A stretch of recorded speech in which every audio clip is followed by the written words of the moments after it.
Alright, what's up everybody? Welcome back to Watch Darius TV. I'm back with another review, and this one is of Season 4, Episode 10, The Death of Jonathan Moore, of Season 4 finale of You.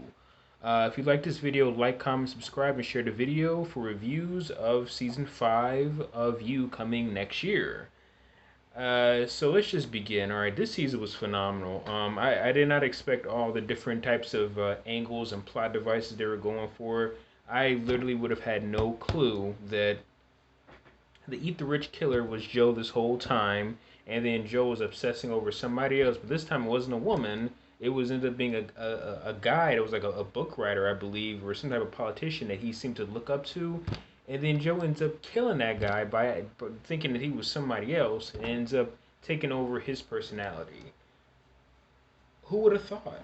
Like honestly, I thought he was gonna be like some type of hero this season, fighting against this killer guy. Like he was gonna be like some type of Dexter Morgan, but psych, he ended up being the bad guy the whole time, and he's actually gotten worse.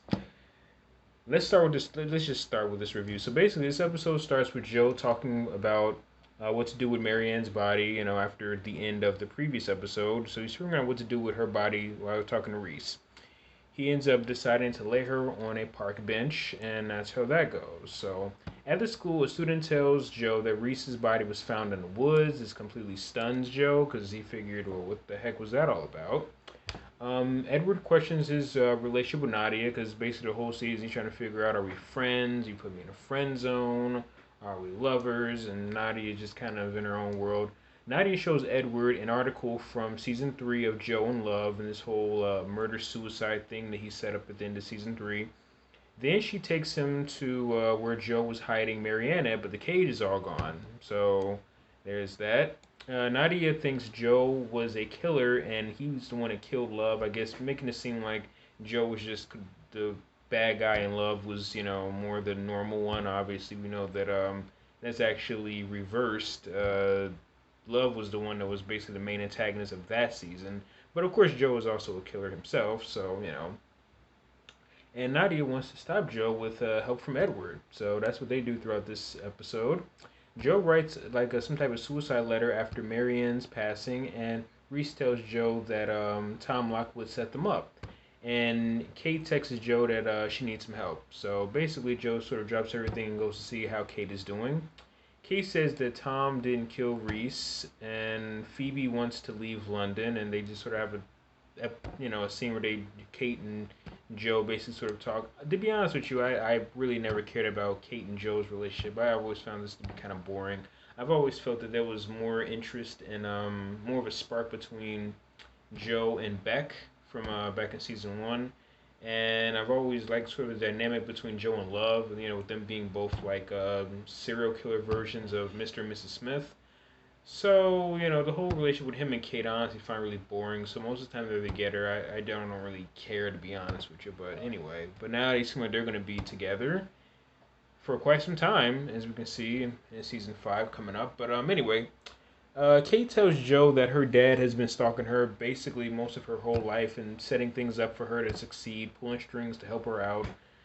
And she questions if her dad was the one that sent Joe, but Joe basically is, he's a stalker already in himself. So he's already going to be stalking Kate anyway. So her dad is not even responsible for that. And they basically both end up embracing and hugging each other, Kate and Joe. And Reese has a plan up his sleeve. So there's that. Reese tells Joe that Tom Lockwood needs to die, basically, and Reese wants to work with Joe. I basically had sort of a theory that he really wants to take over Joe's body, basically, just sort of take over his whole self. And as we can see at the end of this episode, that does end up sort of happening, basically. So there we go with that.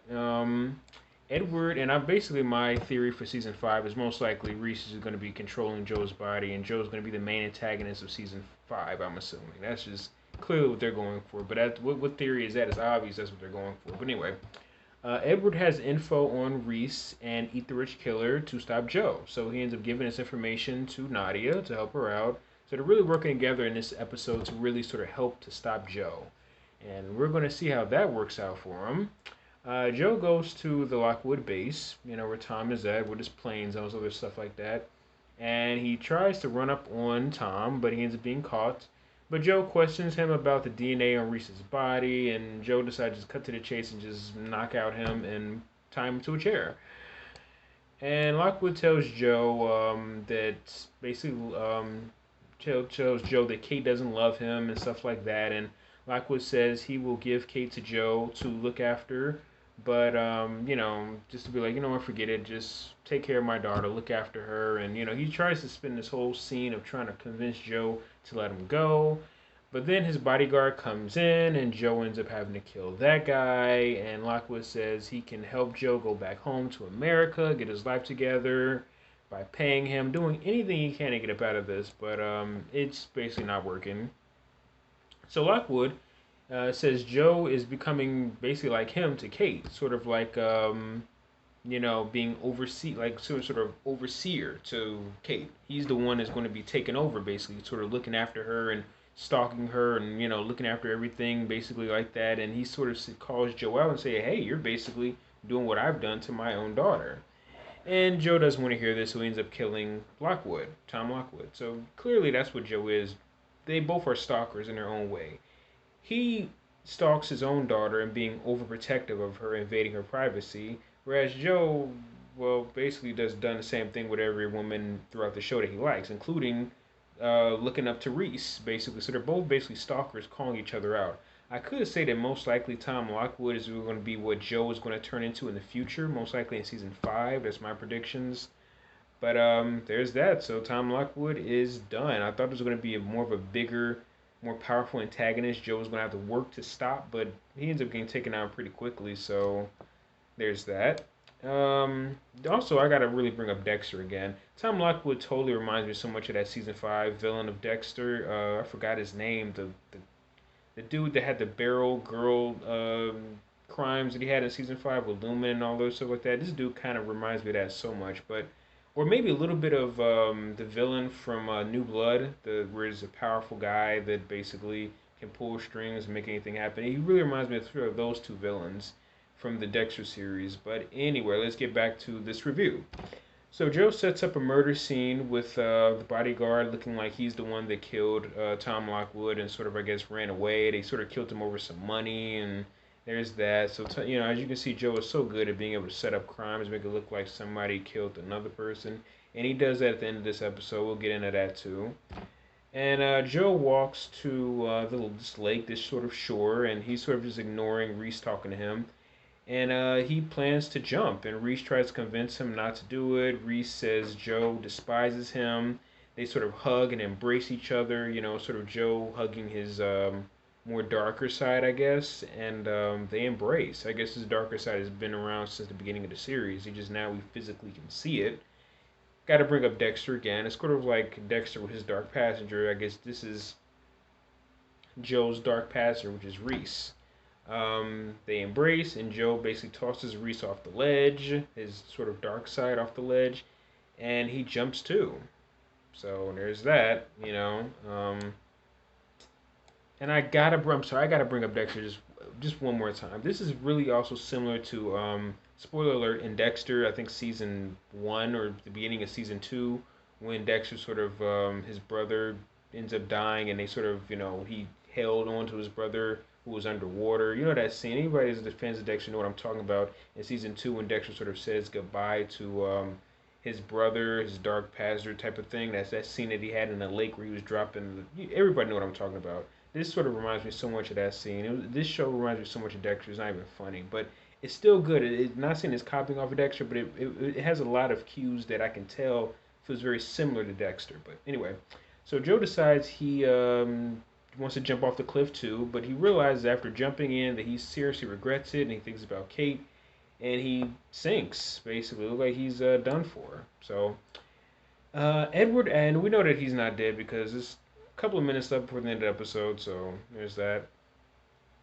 Edward asks Nadia if Joe is on to her, and Nadia tells Edward not to tell anyone that she ends up hatching a plan. Nadia had Marianne fake her own death, but Nadia she ended up being caught with a knife by the security guard, and after Edward bailed her out, She revives Marianne, and Nadia sees Joe is obsessive and he might have a souvenir left in his apartment that she can use to stop him. So we find out that actually Marianne is not dead. She survived this whole thing. She was able to escape his clutches, and by faking her own death, kind of like how he faked his own death, Joe. And there's that, basically. So she's going to be gone off with her daughter, now be able to finally escape Joe, officially. Joe is, of course, saved after his suicide attempt by some, I think, policemen or some boat guys. I don't remember who saved him, but of course they saved him, even though in real life he would have been at the bottom of the lake probably. But Kate comes to the hospital. Kate finds out that her dad has been killed, and she's definitely not worried about that. Kate says nobody knows who's killed Reese, so there's no DNA of Joe on Reese's body, and things look like they're going good for Joe and not for looking good for Joe and Kate in this hospital scene. But I was suspecting that Nadia was going to be the one that was going to finally stop Joe. But we're going to get into that also. One of the bars quotes that I like in this season, this episode, I thought was kind of interesting when Kate says, "You Americans, you're so emotional." We are emotional. We definitely are very emotional because it seemed like most of the British characters, at least on the show, they're very somewhat emotionless. It seems they're all very stoic, except for Phoebe. She was just crying the whole season basically. But I thought that line was kind of funny though. I'm not gonna lie, I like that. Kate questions Joe about his past, and he tells her his real name, and I'm guessing she just sort of tells his history as to what went on between him and Love, and just I guess he ends up letting her know his past.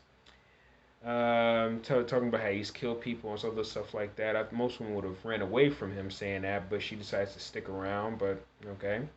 Nadia looks through Joe's apartment to see what she can find. Nadia finds this whole stalker box with Reese's stuff, and she takes pictures of everything that she can see. And Joe spots Nadia after leaving his apartment. Now Joe has powerful resources after he's sort of decided to be in a relationship with Kate, and he has ways of being able to get more into different types of crime now. As you can see, basically, he has more of a larger reach now after he's gotten a woman like Kate who's very powerful and has money from her father. So now they then gave this crazy man a bigger reach now. Let's see.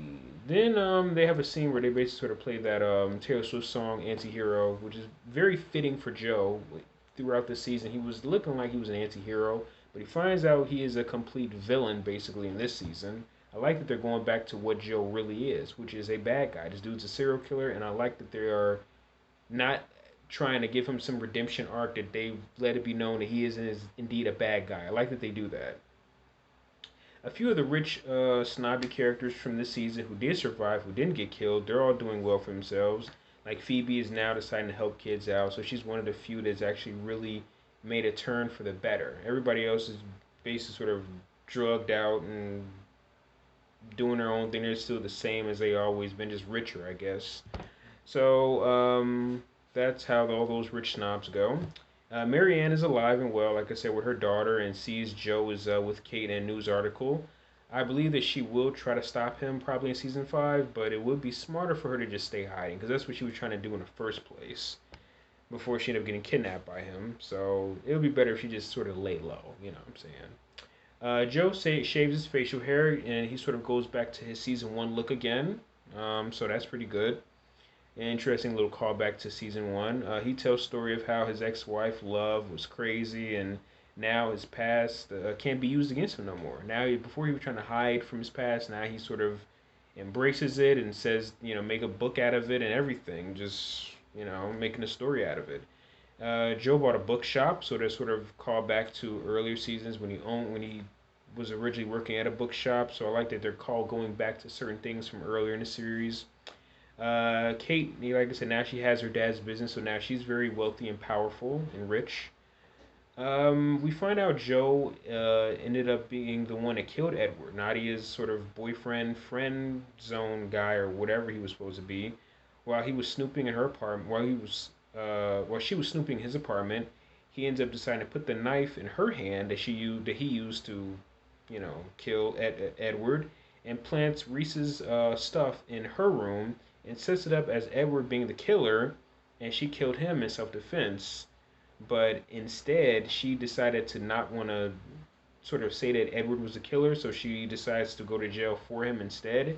So now this girl's in prison. I originally saw a spoiler online that said that it made it seem like that she was dying. I'm happy that Nadia didn't die, but instead now she's in jail, in prison. So that's another life that he's completely ruined.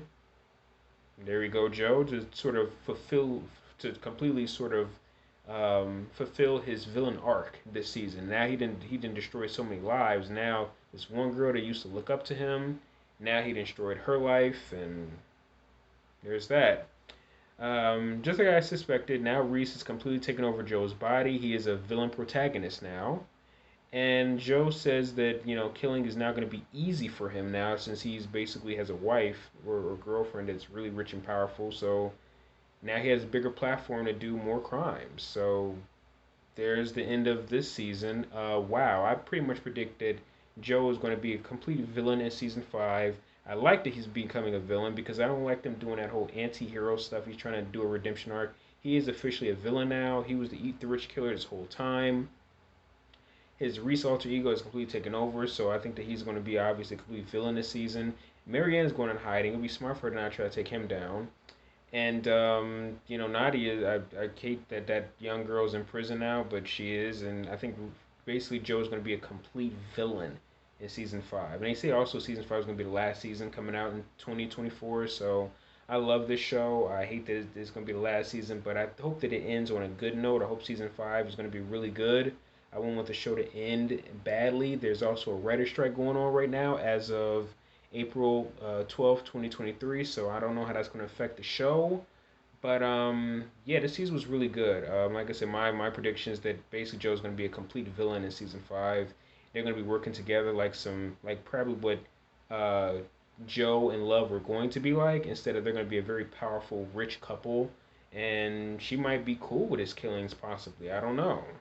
So they might be a very big, powerful, evil version of Mr. and Mrs. Smith. Maybe I don't know what it is, but yeah, that's basically what I see. He's really came a long way from just working at a bookstore to now look where he's at. Holy crap! Like I said, this season was really good. I really liked it. If you have any predictions of what you think season 5 is going to be, comment below. I am recording this on my old phone, so there's not a lot of data, so I better end this video right now. If you like this video, like, comment, subscribe, share the video for all things You on Netflix. Like I said, if you have any predictions, comment below of what you think is going to happen in season 5. And I cannot wait till it come out in 2024. Hope the writer strike don't really throw this whole season out of whack. But I got a video coming up probably talking about the writer strike. I might do.